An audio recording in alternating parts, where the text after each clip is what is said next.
What is up, guys? Welcome back to the channel. Today I want to talk about a very important subject that has been causing a lot of discussion in the sneaker space. That is whether Nike should open up the vault or not. Yes. Sneaker Dan had a dissertation on Instagram. He did a great job on that. He argued his points very well. He had asked me what I thought about that, and again, go see what Sneaker Dan wrote about.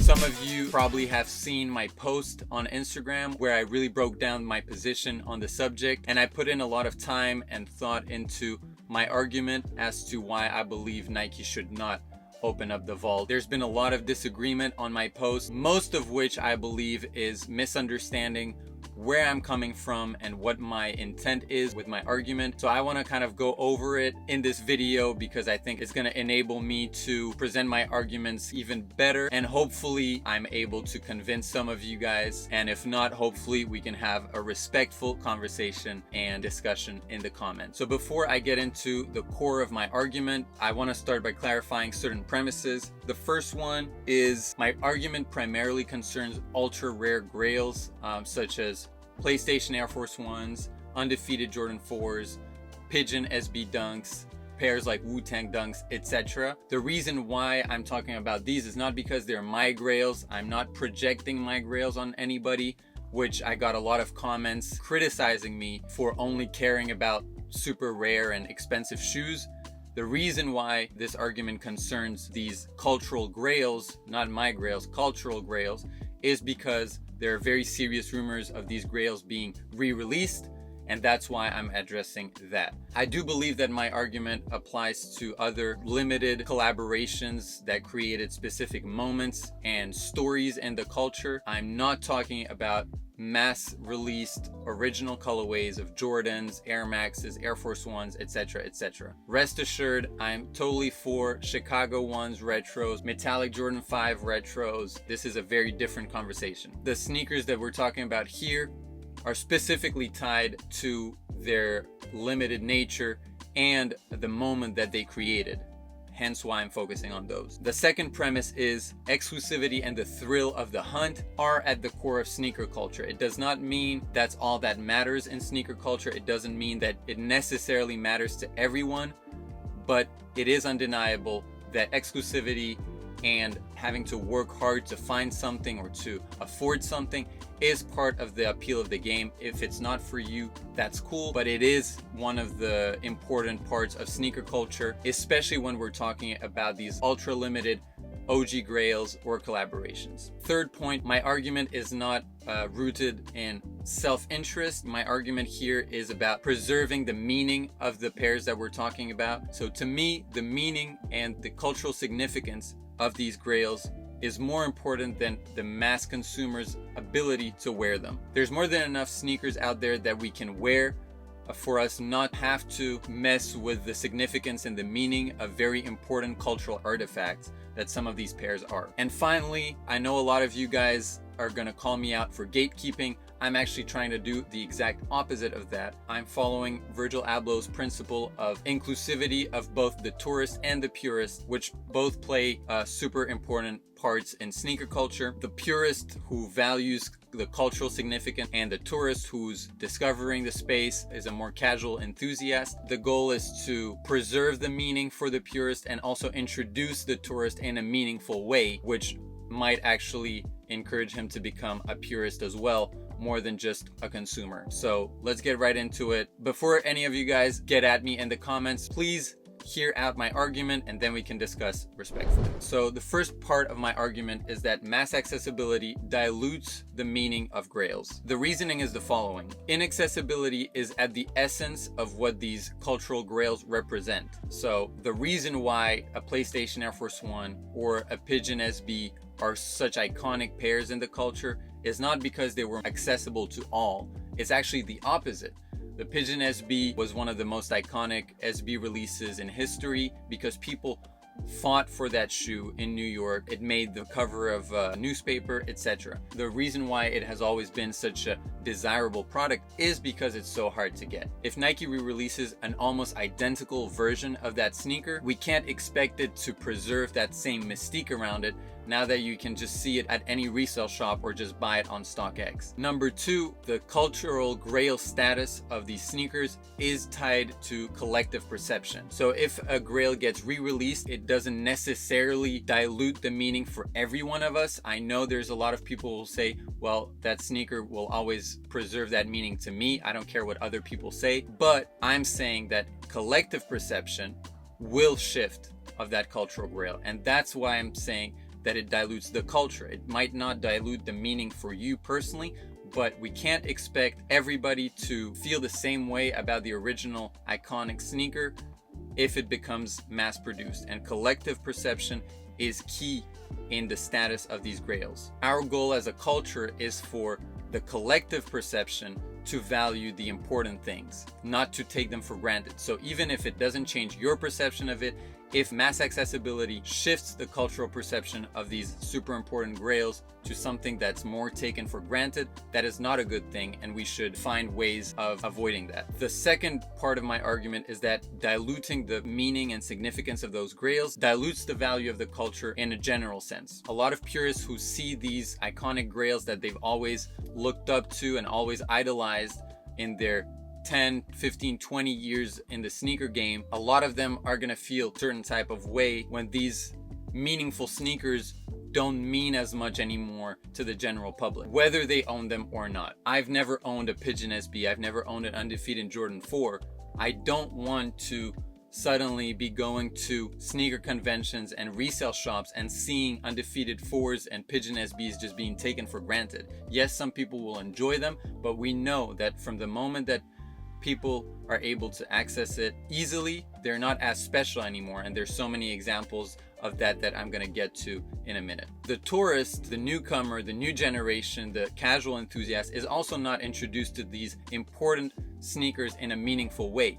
If you just re-release them, they're gonna be interpreted in the new context that they exist in, and that new context is mass accessibility, StockX, resale shops, sneaker conventions, and the new generation is not going to perceive those grails in the same context as they were before. The true essence of those grails lies in the fact that they were so hard to get. I'm not just gatekeeping and hating on the situation here. I'm advocating for an actual solution here, which is if we want to experience these grails so bad, and I'm all for it because I think it's important to keep these stories alive and not let them die as time goes by, but there is a way of doing it without diluting the meaning of the originals nor diluting the value of the culture. And that is by creating new 2.0 reimagined versions of these grails where you flip the colorway, you make a new colorway, and build on the original story to tell new stories. And that's how you're gonna get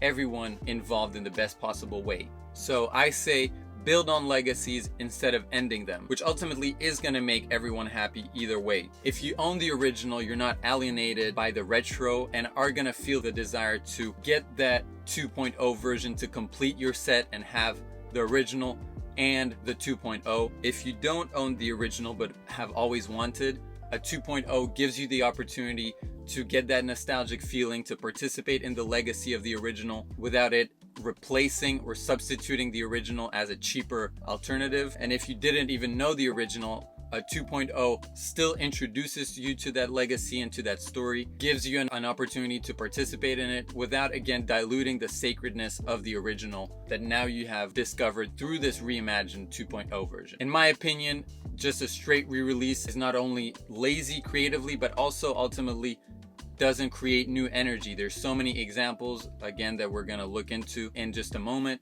that show the re-release just doesn't mean much to the new generation experiencing it. So I think we need to have higher standards for the brands and for ourselves to expect new stories, new designs, which push new narratives and creativity in the space. I want to go through a few examples of collaborations and ultra limited shoes that came back to illustrate my point. One of the examples is the CLOT Air Max 1, which originally came out in 2006, I believe, and which was selling for about $1.5 to $2,000 in recent years before the 2021 release. Again, resale price is just a way of illustrating levels of demand. There's nothing more to it. It doesn't make something cool or uncool. It just shows how desirable something is. So the original was going for $1.5 to $2,000 before the re-release. The re-release happened in 2021. Now prices are sitting at about $85 on the retro, which is half the retail price. It retailed for $150. Resale is $85 right now. All that it shows to me is that this retro didn't do much. It didn't create any new narratives, any new energy. It made the shoe more accessible to people who wanted to get it. What does it mean now in the culture? The new context of that shoe is just another shoe that you can pick up for $85. I get that some of you will say shoes are just shoes again, but if there's meaning in how desirable and rare something was, what's the point of re-releasing it 20 years later for it to sit at below retail and for everyone to just ignore it? Because what does the price mean? It just means that people are not really going after this shoe. They made too many compared to the demand for it, and now its significance is just fading away because people are gonna see it in a resale shop and just not care for it. They're not gonna look for it on eBay. They're not gonna get out of their way to acquire it because it's just not as important to them anymore. Something like the Terror Squad Air Force One, the black and white pair, originally was a sample made for Fat Joe in 2004. There's a Sotheby's sale in 2022 which sold for 3.8K. PG knows Air Force One legend told me that the Terror Squads used to sell for $3,000 to $4,000. After the retro came out, which looks exactly like the original, those prices dropped to $500 to $1,000, and the new release sells for $145 in average on StockX. So again, you can't tell me that these shoes are regarded for their story anymore. When a shoe like a Terror Squad Air Force One sells for less than $150, all that it means, all that it tells us is that people just don't care about it anymore. I don't know how else to frame it. Same thing for OG Lightning Jordan 4s from 2006. The originals used to sell for around $2,000. They were quite limited back in the day. They were one of the instant classic Jordan 4s at the time and used to sell for up to $2,000 before the re-release. In 2021, they retroed and were mass produced.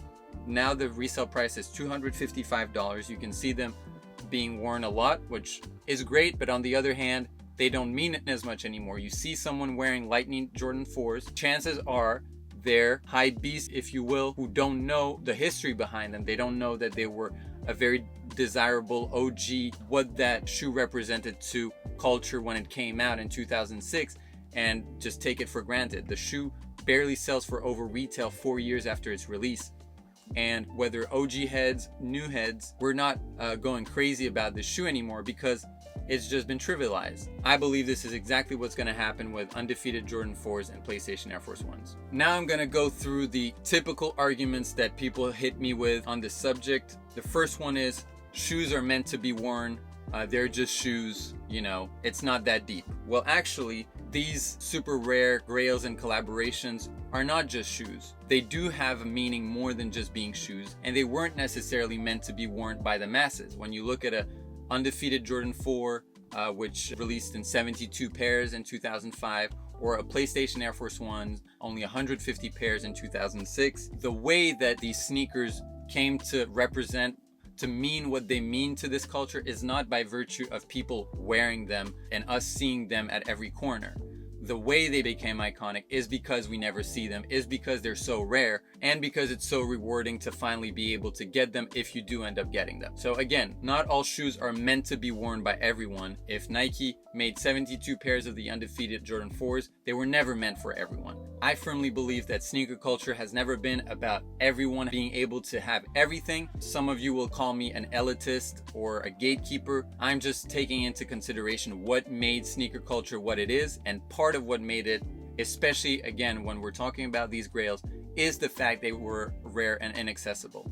Another typical argument is, why are you so worried about how many people have them? I wear shoes for me, not for others. Of course, everyone's relationship to a sneaker is personal, but sneakers mean something in a context which is created by the collective perception. Whether it changes your perception of the sneaker, your personal perception of the sneaker or not, it will inevitably change the cultural perception of the sneaker. Two examples that just come to mind are how Yeezys were perceived at one point and how Dunks were perceived at one point. Yeezys, Kanye always said he wanted to make Yeezys available for everyone. Yeezys used to be so desirable until they actually became available to everyone, and everyone moved on to something else. Because scarcity fuels our desire for certain shoes, and if you take away that scarcity, they become less desirable. And that's just the reality of human psychology. I know some of you will follow up by saying that they don't care about other people's perception, that they only buy shoes for them. To that, I have a few proven sociological arguments that are going to back up my point. The Pierre Bourdieu distinction and cultural capital. Bourdieu argues that taste is not purely individual, but shaped by social class, culture, and upbringing. Wearing brands like Supreme, Bape, Nike SB signals a form of cultural capital, knowledge, and appreciation of a subculture. Even if they claim not to care, their choices align with a group identity which suggests subconscious influence.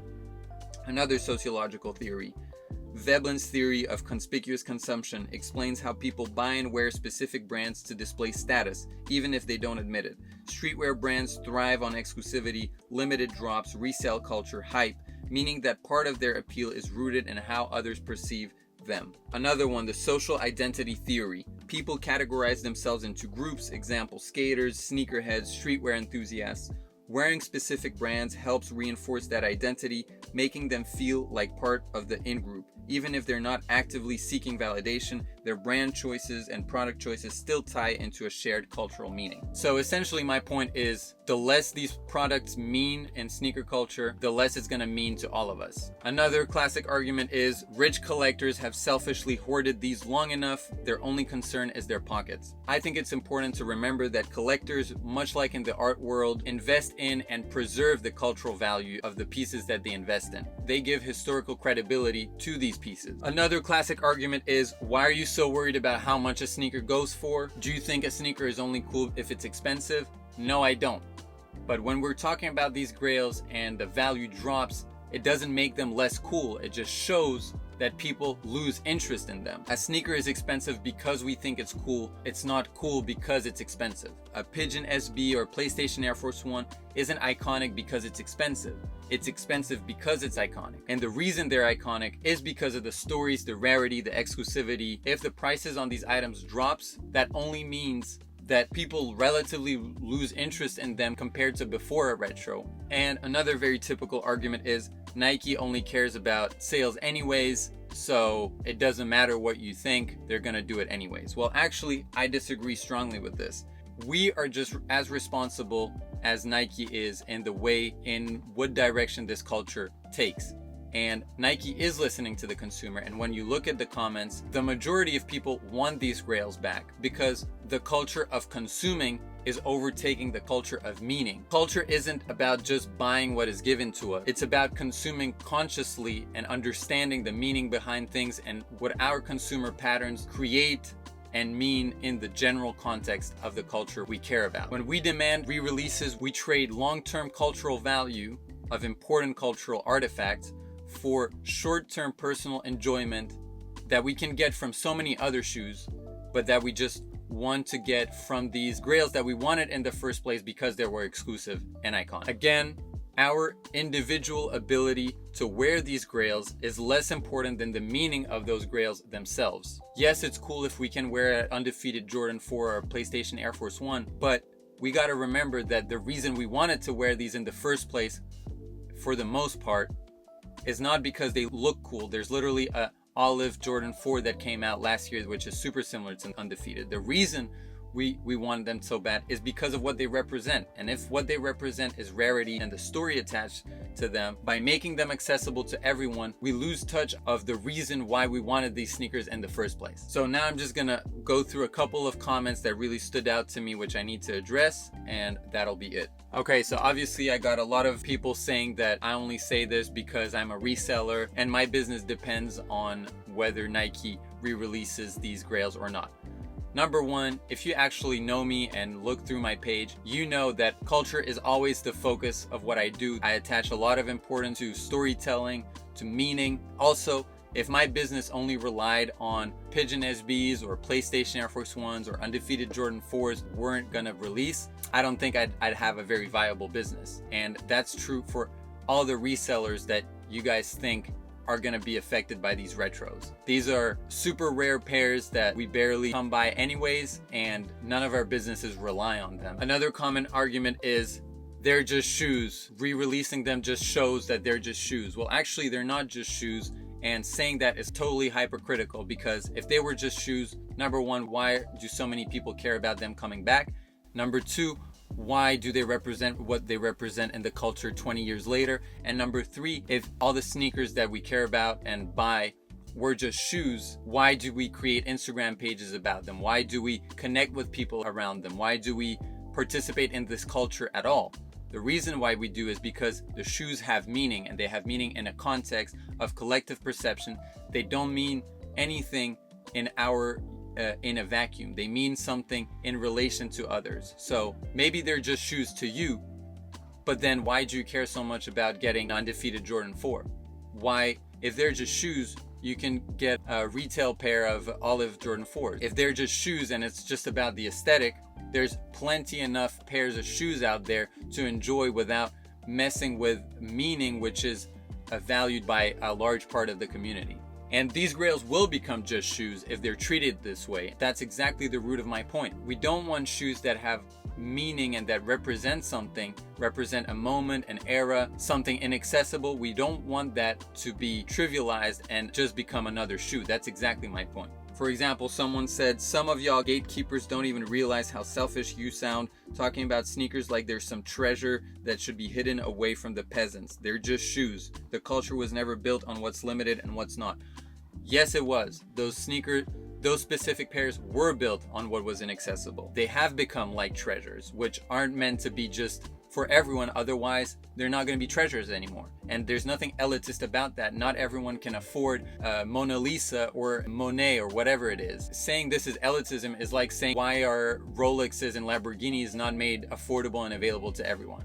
Another point someone made was people won't be able to experience wearing these cool products anymore, which is dumb. Again, the cultural value that lies in these grails is not in their ability to be worn. It lies in what they represent. And the old generation also never got to wear them. If only 72 pairs were out there, only 72 people in the world would have been able to enjoy them by wearing them. So the way the culture enjoyed them is when you would see it at a certain sneaker shop or museum or in a collector's vault. It's not by everyone and anyone wearing them. Someone said, if you care about the culture, why are you stressing the lowering of resale values? I'm stressing the lowering of resale values just to show that there's relative disinterest. It's just basic economics. The higher the prices, the higher the demand is relative to the supply.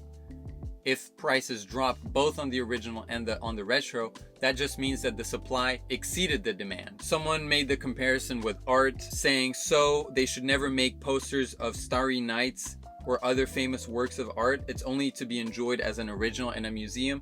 It's not the same. Here we're talking about replicas of original paintings. If you just want to own what looks like that shoe, why are we not buying fakes then? The reason we're not buying fakes is because fakes are not approved in the collective perception of sneaker culture. So that's why we're not buying replicas. Re-releasing of originals is not a replica or a fake. It's an official re-release by the brand that actually made them originally. A better comparison would be, why would Da Vinci not make 15 more Mona Lisas to make it more accessible to 15 more collectors? Well, if he did that, cool. But the original Mona Lisa is not going to be as important as it was when it was one original standing that you can see in Paris. If you can see an official remake made by the hands of Da Vinci in 15 other cities in the world, you best believe that the original Mona Lisa is not going to be as iconic as it was when it was the one and only in the world. Someone said, you need to look at your own view of sneaker collecting and what culture is more objectively. Do you know what kills culture? Exclusivity. Because excluding others from having what you have is alienating and frankly prideful. This is just factually incorrect.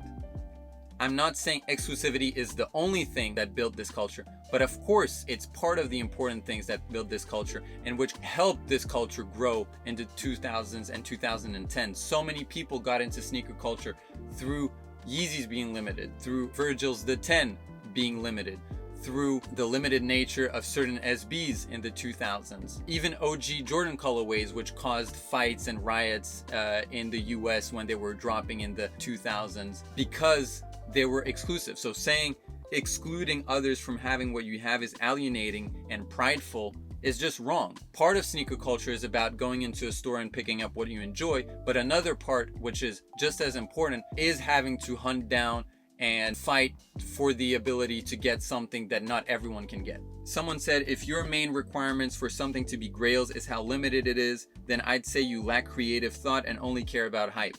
Again, these are not my grails, these are cultural grails, so we all lack creativity and only care about hype when it comes to these grails, which is actually the truth. Pigeon SBs didn't become grails because they're the most beautiful dunk that exists. It became one of the ultimate dunks because of the hype and the exclusivity that was attached to them. My argument is based on the reality of how this culture operates in a general sense. So if you're criticizing certain of these aspects, that's just how this space operates, and there's nothing personal about it. Someone said, there's absolutely nothing you can say that will ever beat the feeling of a pair of shoes being bought purely for the love of the shoe. Well, if that's the case, and I totally agree, there's more than enough shoes to be bought just for the love of the shoe. These sneakers mean more than just being a shoe. Someone said, death to grails, sneakers shouldn't be limited, everyone should be able to cop. Again, this completely undermines how sneaker culture and these iconic grails were created in the first place. If everything is just available on shelves, nothing becomes a grail. Yes, everyone can consume it, but what does it mean now? Franelations, sneaker legend, commented, make 20 million pairs of everything so we can all enjoy them. My response to that is, if we make 20 million pairs of everything, every one of us individually will enjoy them less. And that's just the truth. Again, look at what happened with Yeezys, look at what happened with Dunks. When something becomes too available, we care about it less. That's just human psychology. Ignoring that is just not being considerate of reality. So yeah, guys, I know a lot of you are not going to agree. This is supposed to be an intellectual conversation about what our own consumer patterns and what Nike's strategy mean for the culture. This is not about gatekeeping. This is not about me preserving the value of some of my pairs. You can also take a look at the post where I did ask the opinion of a lot of respected and important people in the space, a lot of which completely agreed with me. So do take a look at that. J-Tips, Conceited, Offset, Lorenzo G, Matt Welty, Mosh, DJ Ski, Legendary Collector, Harrison Neville, Nikki Diamonds, etc., etc. totally agreed with me. So this is not about preserving my collection or other people's collections. This is people who are worried about the future of the culture and who believe that trivializing important pieces of history do not serve them justice. And I believe the best way of serving them justice and making them relevant to the new generation is by making new versions of them, just like Diamond SBs did with the white and the black ones, or even the Canary Tiffany's, or the way the Lobster series has done, or even something like the Supreme SB Dunks with the gold stars that tributed the originals. Looking forward to everyone's comments. Please keep it respectful, because I'm just gonna delete disrespectful comments. Aren't bringing anything constructive to the table, because I'm not looking for that kind of energy on my page. Let me know your thoughts. I hope you guys actually heard me out, and I believe anyone from collectors to Nike should seriously hear this argument out. Think whether opening the vault and re-releasing all these iconic sneakers is actually going to push the culture forward, or is it just going to satisfy the short-term need of consumers who are then going to move on to something else and forget about the actual meaning that lies in these products and in this culture. On that, I'll be trying to come back with more interviews and collection videos soon. Much love to you all, and peace.